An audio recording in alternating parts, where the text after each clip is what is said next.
Assalamualaikum warahmatullahi wabarakatuh. Saudaraku, semua yang kita lakukan di dunia akan dipertanggungjawabkan di hadapan Allah. Dalam kehidupan ini, bergulirnya waktu, dan kita terseret di dalam aliran sungai-sungainya kehidupan. Jauh sudah kita melewati berbagai tikungan dan tempuh perjalanan. Tak sedikit kejadian kita alami, banyak juga kejadian yang menyakitkan atau menyenangkan. Kejadian-kejadian itu, tiap hari silih berganti ada, seharusnya mendewasakan kita. Satu kejadian, seharusnya menjadikan kita lebih matang berpikir, lebih hati-hati bertindak, dan lebih dewasa mengambil kesimpulan dan tindakan. Karena kejadian-kejadian itu, cara Allah mendidik kita, agar kita punya pengalaman, dan bisa mengambil hikmah dan pelajaran di balik kejadian yang terjadi. Tapi, tak jarang kejadian, kadang malah menjadikan kita benci, kesal, trauma, antipati, karena kita tidak melihat, semua yang terjadi itu adalah, ada kekuatan Allah, yang mengatur kejadian itu terjadi. Allah telah merancang kehendaknya, lalu merangkainya, menjadi rangkaian takdir, untuk diterapkan, dalam sinetron hidup, agar berlaku dan terjadi, kisah sebagai pembelajaran bagi kita. Tapi, kita malah salah menerima, seperti kita melihat televisi, ada pemain yang harus jadi penjahat, ada yang harus menjadi orang baik, tapi kita salah memahami, lalu yang jadi orang jahat, di sinetron televisi, kita benci. Karena bencinya, satu kali kita ketemu dia di jalan, lantas kita bacok pakai parang, padahal dia salah apa? Dia itu menjadi pemeran antagonis di sinetron juga, atas perintah sutradara, bukan karena kesukaan dia. Tapi, demi keprofesionalitasnya, peran yang harus dia perankan, lantas menjadikan kamu marah, dan benci dia. Di hatimu harusnya, sinetron itu semua baik saja ceritanya, bagaimana sinetron kisah akan berlaku, kalau cuma duduk-duduk makan enak, gak ada cerita sama sekali, cerita itu akan berjalan kisahnya, kalau ada baik buruk, saling melengkapi, sebuah pisau yang indah, dan tajam saja, yang asalnya besi karatan, harus dibakar, ditempa, diasah, agar menjadi pisau yang berguna.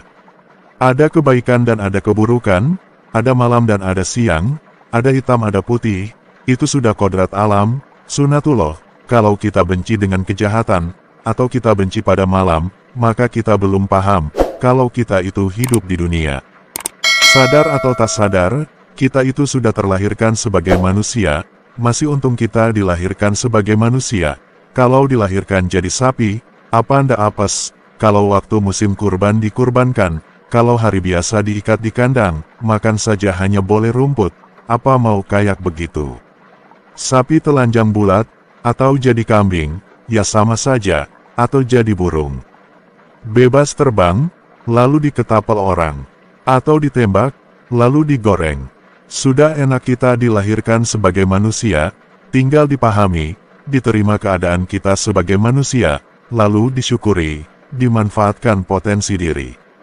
Manusia itu, sebagai khalifah di muka bumi, siapapun kita itu khalifah, kekhalifahan kita itu, sesuai kapasitas kita itu pemimpin, kalau tidak pemimpin dalam kapasitas luas, ya setidaknya, pemimpin bagi tangan kaki, otak, mata telinga dan anggota tubuh kita sendiri. Semua anggota tubuh kita itu akan dipertanyakan, setiap pemimpin itu, akan ditanya di akhirat dari yang dipimpin, kalau yang kita pimpin tangan, kaki, mata, telinga kita sendiri, ya akan dipertanyakan itu semua nanti, kita gunakan untuk apa? Di dunia ini kita sebagai hamba, hamba itu budak, budak itu orang yang bekerja untuk tuannya, tuan kita itu adalah Allah, yang menciptakan kita, yang memberi fasilitas, semua yang menempel di tubuh kita, dan yang tidak menempel, termasuk waktu dan kesempatan hidup. Karena semua yang ada di diri kita itu milik Allah, makanya semuanya, seharusnya, kita gunakan untuk bekerja untuk Allah, karena kita itu budaknya Allah, hamba sahayanya Allah. Kalau kita belum bekerja untuk Allah, maka kita itu tandanya belum paham, untuk apa kita itu diciptakan. Kalau kita belum bekerja untuk Allah, maka tandanya, kita belum paham dengan onderdil di tubuh kita, itu semua milik siapa, pemberian siapa. Itu kita belum paham. Berarti nyatanya selama ini, kita itu hidup belum paham, kita itu siapa, belum paham, kalau kita itu, tujuannya apa diciptakan.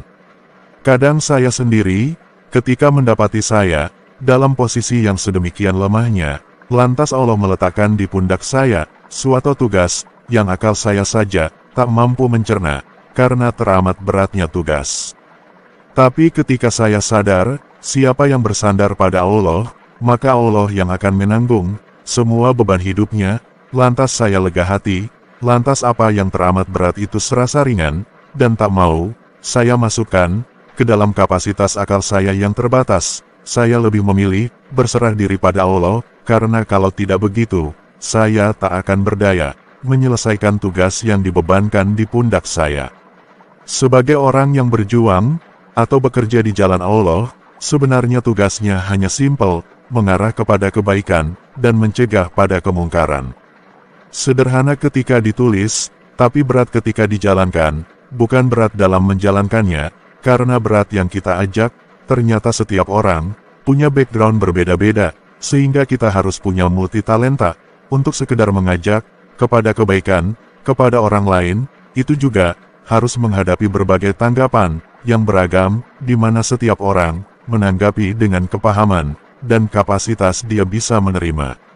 Tak semua background orang itu baik, kadang background orang juga buruk. Diajak kepada kebaikan, bukan ditanggapi dengan baik, tapi tanggapannya malah buruk, bahkan banyak juga yang kemudian mengkhianati, walau kita sudah melakukan kebaikan kepadanya. Ingat, hidayah itu hak mutlak Allah, kita itu hamba, Allah lah Tuhannya, jadi kita bukan Allah yang bisa memasukkan hidayah ke dalam hati dan pikiran manusia. Kita itu sebagai hamba hanya diperintah mengajak kepada kebaikan dan mencegah dari kemungkaran. Hanya itu, bukan meletakkan hidayah ke dalam hati dan pikiran manusia. Kita sudah mengajak kepada kebaikan, akan dicatat oleh malaikat, tugas kita selesai. Soal orang mau ikut atau tidak, kita sudah mendapatkan pahalanya mengajak kepada kebaikan. Yang salah malah kita kadang lupa bahwa kita itu hamba, yang tugas dibebankan oleh Allah itu hanya mengajak kepada kebaikan, bukan menjadikan manusia menjadi baik, atau memberi kehidupan dan kematian. Itu kapasitas Allah. Bukan tugas kita, memberi hidayah itu juga kapasitas Allah, bukan kapasitas kita. Kalau kita marah, ketika orang yang kita ajak kepada kebaikan tidak mau, tandanya kita sudah mulai bergeser kedudukan kita, dari manusia seorang hamba, menjadi manusia sebagai Tuhan, yang pantas marah itu Allah. Misal orang diajak kepada kebaikan, kok tidak mau, karena Allah yang menciptakan manusia. Misal Allah marah, lalu ciptaannya diujat-ujat, dipreteli, diremet-remet, itu hak Allah, lah Dia yang membuat. Kalau kita kan gak ikut membuat, ya gak kapasitas kita untuk marah. Kalau yang bukan ciptaan kita, lantas kita ajak kepada arahan kita gak mau, ya wajar, sebab kita gak yang membuat, malah yang gak wajar itu, kita jadi marah. Itu tandanya kita sudah merasa sebagaimana Tuhan yang marah karena ciptaannya tidak mau diajak kepada jalannya. Makanya kalau marah itu ditempatkan di kita, atau kita yang marah, maka marah itu dikatakan dari setan. Karena bukan kapasitas kita marah, ketika orang kita ajak ke jalan kita tidak mau, wes wajar, orang tak mau, kita ajak ke jalan kita, sebab dia bukan ciptaan kita. Kita saja, kalau diajak sapi makan rumput bersama juga gak mau, karena kita bukan ciptaan sapi. Sebagai manusia yang menghamba kepada Allah, cukuplah kita tahu, kita itu hambanya Allah, tak usahlah merebut kedudukan Allah sebagai Tuhan. Tugas hamba itu, menuruti perintah Tuhan, tugas budak itu, menuruti perintah majikan. Kalau Allah memerintah, ajak kepada kebaikan, dan cegah kemungkaran, ya kita laksanakan, selesai. Soal orang mau atau tidak mau, itu bukan urusan kita, itu urusannya Allah, sebab yang memberikan hidayah dan kesadaran itu Allah. Bukan kita, tugas kita mengajak kepada kebaikan dan mencegah pada kemungkaran. Mengajak kepada kebaikan, itu yang mengajaknya kepada yang belum baik. Kalau yang sudah baik, ya gak usah diajak, mengajak ke masjid itu, ya kepada orang yang di luar masjid, kalau yang sudah di dalam masjid, ya gak usah diajak masuk lagi. Mengajak orang naik bus, menawarkan naik itu, kepada yang belum naik bus, kalau yang sudah di dalam bus, ya gak usah diajak naik lagi. Wong sudah di dalam bus, atau didorong-dorong, supaya keluar bus. Jika video ini bermanfaat, dukung channel ini, dengan cara, like, komen, subscribe, dan share sebanyak-banyaknya. Semoga kebaikan yang saudara lakukan, akan dicatat Allah sebagai amal kebaikan, dan Allah akan membalas 10 kali lipat. Dan Allah sudah berfirman, barang siapa membuat satu amal kebaikan, maka pasti baginya 10 kali ganda amalnya, balasannya. Al-An'am 160.